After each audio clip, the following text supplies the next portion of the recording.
You alright? No pain yet, right? Yeah, no, it's pain now, but we're good right now.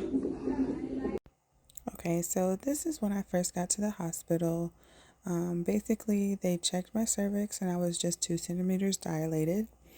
They put the ultrasound gel on my stomach and this sort of mesh band around my waist with a heart monitor for the baby. And they were able to check how rapidly my contractions were coming as well. And so, literally, the contractions felt like exactly what I heard other people say. It's like the most intense period cramp you've ever experienced. Like, that's literally what it felt like. And the night before, I was up like every, I don't know, half an hour or so. It's like just feeling these intense cramps. And by 5:30, I'd say from like 11 to like 5:30 the next morning, I was finally like, I think I'm experiencing contractions and I need to go to the hospital. um, and so when I got there, they were beginning to get more intense, um, but they were bearable. And so either way though, this table was very uncomfortable. This little room was right off of the nurse's station, and it was just a temporary place so they could check my vitals and how far along I was. Shortly after this, I did have to actually walk around the hospital so that I could help further along the process. They coming faster now. That's what it looked like. That's all like, I'm supposed to walk around. I don't know how they want you to walk around like this. Breathe, Ash. Breathe. Breathe. Breathe.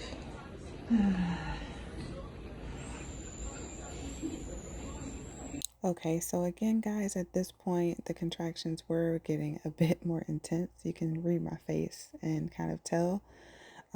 So it was quite a difficult feat for me to walk around the hospital, but I was actually hungry at this point. So me and my aunt, who is the voice you hear in the background, actually took advantage of this opportunity to go and get some food. And you guys, I looked so pitiful outside because it was raining a little bit and I was having these contractions. It was just not the most comfortable experience. I ran into one of the board members of the hospital outside, and he literally stopped me to make sure I was okay and I was being taken care of by the staff and everything, because I really just looked so pathetic. And I think he just felt bad for me. But anyway, that's what we did here. Okay, so when we got back, the nurse checked my cervix again, and it was highly uncomfortable. That's what you see me explaining to my aunt right now. But nevertheless, I was, I think, 4 centimeters dilated at this point. Oh, here come another one. Oh,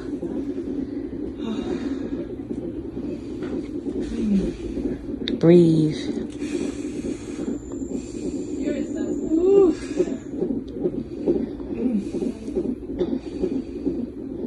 Alright. It's okay, breathe.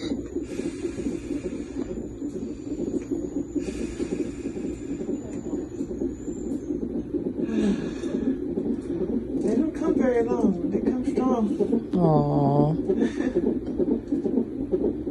Okay, so initially I was doing long, deep breaths to help, but the most effective breathing technique was short, quick breaths. Getting ready to start the IV process. Go ahead, I'm sorry. It's okay. Yeah, go ahead. Is this a vlog? Yeah, because my sister's on her way here. She's coming from Georgia, so I'm trying to record stuff for her.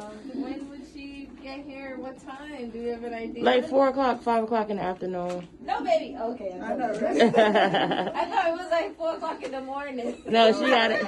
I'm already yelling at the poor kid. All right, so here the nurse came in to set up my IV, and the nursing staff was really nice, especially the nurse midwives that actually helped deliver my baby. They were awesome. But anyway, she's setting up the IV here, and I was not expecting the pain from her getting the IV input on my hand. I've never had an IV inserted before, and this was a first for me, so it was very uncomfortable. And then it just continued to kind of ache. After she inserted it wasn't painful, but it was just so tender. And even afterwards, it was such a tender spot. So, something to brace yourselves for if you've never had an IV put into your hand. Not the most comfortable experience. It does not even feel like getting a shot. It's a little bit worse because it's a pretty thick little needle or insert they have to put in your hand to connect the IV. All right, as you can see here, they have moved me to my room, and the nurse is basically just giving me information about the epidural because I definitely wanted to get that as the pain was getting more intense, and then just other paperwork that I needed to fill out prior to moving forward.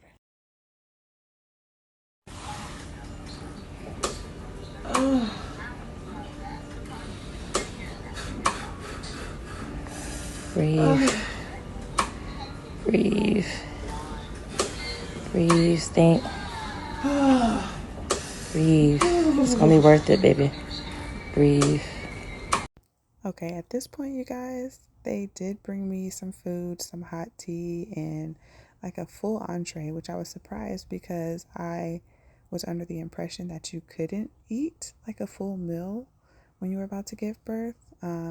The nurses in this case said that it was fine. But I didn't even have an appetite. At this point, I was almost just so ready to get the process started and get Abby here because the contractions were like so debilitating. Like I did not even want to function. You can see I started to make my hot tea, but I couldn't even finish making my tea. Shortly after this, I did go ahead and get the epidural because the contractions were very intense. And so it was a bit of a juggle because I had the anesthesiologist on the back trying to insert the needle and I had to be really still. But I had the nurses on the front trying to make sure they could still hear the baby's heart rate and making sure that was good. So it was kind of a challenge. I didn't record that process. And my mother made it here shortly after, just in time for Abby's arrival.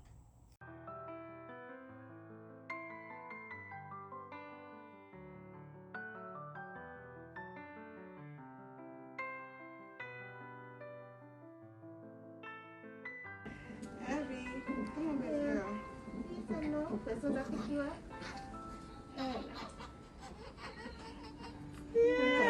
Oh. You're not gonna give us a big cry. We're gonna cut the cord at 12 peaks, okay? Just so they could evaluate her, okay?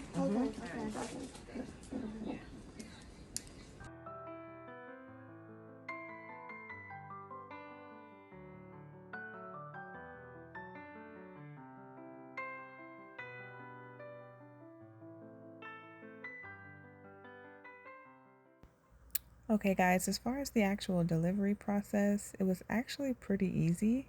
My mom got in at 8 o'clock and Abby was here at 8:44. So that just goes to show you how quickly things moved after I got the epidural. She had a lot of hair, so that did cause her head to keep slipping back in when I was pushing. But outside of that, it was actually a pretty easy process.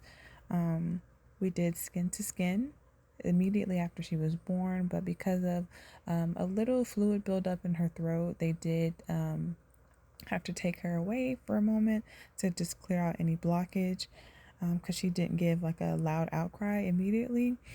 So that was the only thing that was slightly concerning, but honestly, I would say, a pretty smooth and easy labor and delivery process. So I am truly thankful to God for that. And thank you guys for watching.